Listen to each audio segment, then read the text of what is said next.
So to give you kind of a visual, we can break these laws. There's a lot of Old Testament laws given. Does anyone know how many? Does anyone remember from the video?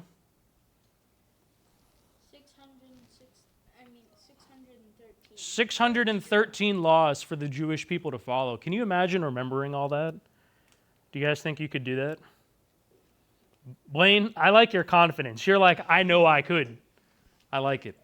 Yeah, so they had 613 laws, but what's interesting is these laws were broken up. You can break them up into three different groups. There were ceremonial laws, there were civil laws, and then there were moral laws. Not an equal amount of all three, but there were three types of laws that the Israelites were given by God. So an example of a ceremonial law, Leviticus 1:3-4 says, if the offering's a burnt offering from the herd, you are to offer a male without defect. You must present it at the entrance to the tent of meeting so that it will be acceptable to the Lord. You are to lay your hand at the head of the burnt offering, and it will be accepted on your behalf to make atonement for you.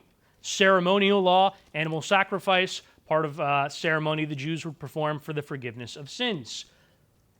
A civil law, something just governing them as a people group, as a nation. Example, Deuteronomy 24:10-11. When you make your neighbor a loan of any sort, you should not go into his house to collect his pledge. You shall stand outside. The man to whom you make the loan shall bring the pledge out to you. And this was so you couldn't just go into somebody's house and lay claim to their property, but what someone wanted to offer as collateral for a loan, they would bring that out to you, just to govern the Israelites as a people group, as a nation. An example of a moral law, Exodus 20, that's the Ten Commandments.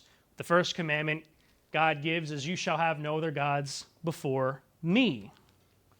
Now, as Christians, we are not under all of the laws found in these first 5 books. We're not under the ceremonial. We don't offer animal sacrifices for sin.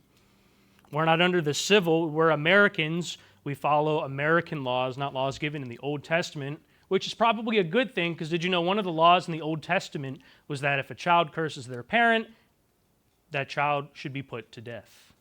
And if that was still the case today, there would be nobody left, because I think everyone, whether you actually mutter a curse word or you're just angry at your parents and you kind of grumble under your breath, that would be a death penalty law. But we don't do that now because we're not under the Old Testament law, which we'll talk about a little bit later. However, as Christians, we are under God's moral law that he gives, which can be well summarized in the Ten Commandments, but obviously it's not limited to that. But Jesus kind of defined it very well in the Gospels when he said, what?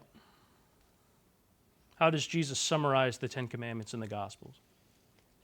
Love the Lord your God with all your heart and with all your soul and with all your mind, and love the neighbor as yourself. Yep, love the Lord your God with all your heart, all your soul, all your mind, maybe all your strength, and to love your neighbor as yourself.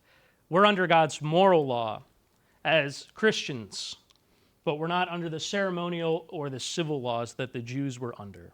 But you have to understand, this was a very big part of the Jewish identity. As the video mentioned, this set the Jewish nation apart from the other countries. Other countries, they would have a multitude of gods.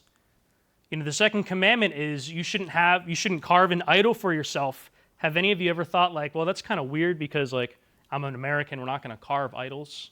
I've thought that. Did you know that idol worship was often tied to like demons and to dark spiritual forces? So it's very much a command against being engaged in any type of dark spiritual activity.